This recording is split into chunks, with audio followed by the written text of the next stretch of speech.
মানুষ কত লেভেলের যাওয়ার হইলে এই কাজটা করতে পারে দেখেন। উহুদ পাহাড়ের পাথরের উপরে প্রেমিক প্রেমিকার নাম লেখা রাখছে, আবার লাভ দিয়ে রাখছে, দেখছেন? কি বলবো ভাই, এই যে দেখতে পাচ্ছেন হাজারে বিজারের নাম লেখা রাখছে, বুঝছো? অভাব নেই ভাই, যা বলার বাহিরে। তো মানুষ হজ করতে আসে, উমরা করতে আসে, অনেকে অনেকের নামও লিখে ওই জায়গাতে, আবার প্রেমিক প্রেমিকার নামও লিখা যায়। কি বলবো ভাই, হাসি পাইতেছে, যা বলার মতো কোনো ভাষা নাই। এই যে দেখতেছেন এটা হলো মসজিদুল উহুদ, এটা এটা হচ্ছে মসজিদুল উহুদ, দেখতে পারতেছেন। যেহেতু আমি কাছে থেকে দেখাইতে পারতেছি না তাই একটু জুম করতেছি। তো দূরের থেকে ভিউ অনেক ভালো লাগে, অনেক সুন্দর লাগে।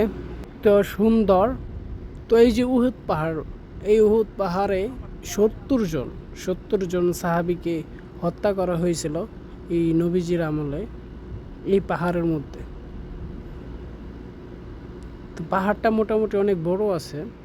এর পিছনে আবার জিন পাহাড়ও আছে সাথেই, এত দূরে না। এই যে দেখতেছেন, জুম দিয়ে দেখাইতেছি, এই যে দেখা যাইতেছে পুরা এরিয়া জুড়ে যে পাহাড়টা, ওইটা আবার জিন পাহাড় বলে ওইটারে।